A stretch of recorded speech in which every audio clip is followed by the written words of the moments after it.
Alright, so it's time to talk about the Siren Isle. It's been out for just almost a week now, and trying to understand what I like about it, what I don't like about it, and is it a win overall.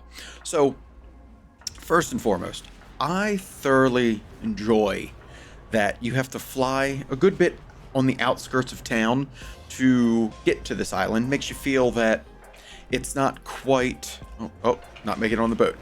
That it's not quite part of the current story. Takes you enough to the side to where you feel like it's going to be a whole nother part.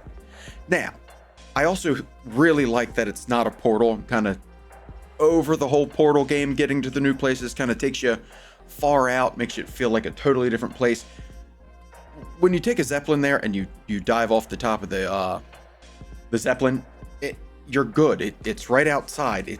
You could probably get there. The storm's part of the story, and it's just going to keep going. So once you get to the Siren Isle, I'm a few days in. I've focused a few days on it so far. That cleared up all the quests, like the weekly ones, the daily ones. There's like a daily, where's the guy? This little Snapdragon guy you do daily, and I'm assuming that by the end of it he'll become a pet, which is cool. You know, little battle pet. I don't do battle pets, but it's there. When you get over to this table, you have to donate. There's some quests that you'll do that. Donate this and you support some faction. I'll give a few, just so I feel part of the island. But really, the island has a pretty deep story. I'm going to say deep in the fact that it is a whole enclosed thing, this island, what it was doing, what it was protecting, who was here. Kind of spans like the history of why people are here, why the Vicryl are here, the Naga, why there's a storm mode on the island, which I think is cool because when you look around the island, it's pretty small. Like, if mounted up, which you can't fly, which is pretty disappointing. But if you did, you'd be there wherever you need to be so fast, it would kind of take the grandeur out of it. Sorry, I have my map up. But those things where you donate your Flame Blessed Irons to open up these little events on the map. Now, I use those as a resource to get the citrines, which power up the ring. Now, I know everybody's saying Forbidden Reach 2, you know, all that kind of stuff, but I really don't mind it. The ring has actually been pretty neat. It was easy to get to the point, like fill it up with the 3. I'm actually wearing it because it actually works for Survival Hunter. But so it's a 642 week 1. You get it at a 639, which they did increase it from that, which is really good. But so if you look over here, you have people grouping up for these island things, which is fun. I haven't really got... You get some catch-up gear, which is a great mechanic. I think if people were trying to dive in, this is a like a 0.7 patch, which to me shouldn't be much of anything. I think it gives you something to do now through the holiday season. When we come back in January, February, whenever they decide to release it, that we're going to go to the Undermined. Which the good part about this story is it starts incorporating goblins in, which we're going to be dealing with a ton of anyway. This is explaining a little bit out of Crystal. The goblins have been involved. We've been hearing the chatter at Dornagal, and we come here with them. Now, once you get in here, you kill a boss, which is pretty fun. It's pretty trivial, but you got your citrines when you first did this, and you're able to get your ring. Now, the best part about the Siren Isle is that it is not a grind fest. You do it if you want. The ring isn't 100% necessary, but it's great piece of gear to give you. Like, I was rocking a 626, so from a 626 to a 642, I think it's good. Increased my DPS by like 46k, and how can you complain about that? So yeah, I got everything done like for the island in one day, so to speak. Minus I'll come back and do some things and beat some rares because I'm trying to collect the stuff that you need for the Stormcrow mount.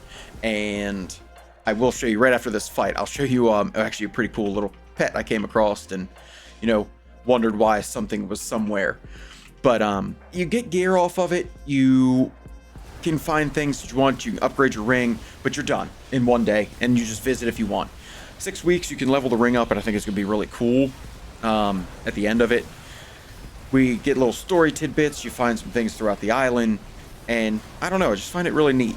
I know this was an unused portion of the island expeditions from BFA, which you can kind of tell. Kaltiran-like. Oh no, my reindeer's dying. Kind of Kaltiran-like, and I love that because I'm playing the Survival Hunter Kaltiran. So fantastic. But So you'll just beat him down. And like I said, and you still get bronze tokens, so you can use for the anniversary event going on right now till January 6th. But when you come out of the whatever you're doing, whatever event there's 3. It kind of dances between like this area right here, which is this area right here. So not too bad. And you get to places you don't feel like you're going to get there quick, but you're done. The island is very small. I think it wasn't intended to be a 0.5 patch or even like a 0.1. Yes, it'll kind of open the story a little bit, but kind of, it's by itself. I know it's getting a lot of heat for, it's kind of disconnected, but it doesn't. It gives you a break from Dornagal and Xalatath, and that whole purple theme brings you to a nice open world of sand and stone and destruction. So you just mindless do it, kind of, and then you're done. You don't even have to do it. So, and I know Mythic Plus changes have come down, but the coolest part is I did come across this little guy. I gotta show you. Where are we at here? No, pet journal. Told you I don't do pets often. So we got this guy. Look at him. I'll summon him. Found him wandering about by himself, just looking at you expectedly. And I'd found I don't have it anymore, but it was a dog toy up in the inn. Let's see if I can see it from here. Right there. So right up there in the inn, at the very top next to a bed, you'll find his unused squeaky toy, or his well-used squeaky toy. So got a little pet out of it. You work to get the mount. I think overall the Siren Isle is a pretty cool win, because look at all this gear that I have that's warbound.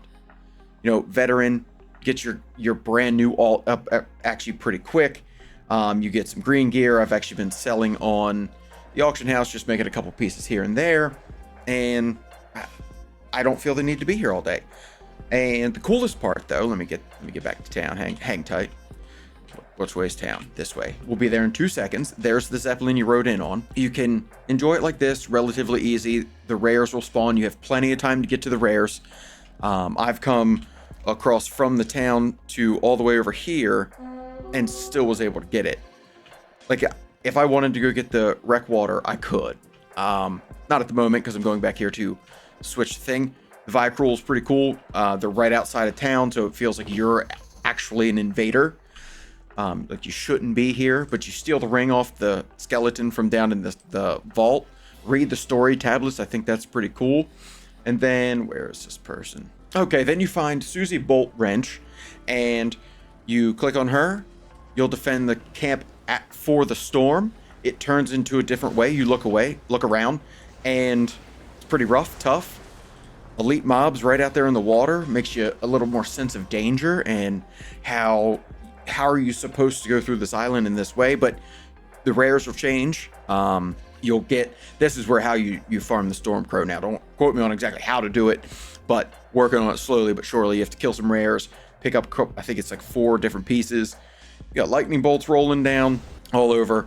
These crabs are everywhere. It's just, I think, in my opinion, the Siren Isles is a win. I think it's short, sweet, to the point. You don't really need to stress about it at all.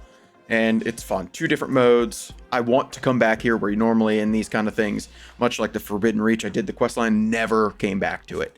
This makes you want to come back. It's not progressing the main Xalatath story, but it's progressing our next step in the Goblin story.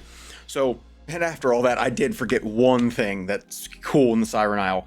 It is all the transmogs you get. Use your Flame Blessed Irons to get full 3-piece sets, weapons, things that you don't get to see everywhere. So definitely makes it worthwhile to farm and do some extra there, so you can leave with all those transmogs. If you guys like this video, I got another one about Mythic Plus changes that did come out in the same patch that actually makes a big difference to people like me. And you check that out right after this, and I'll catch you guys next time. See ya.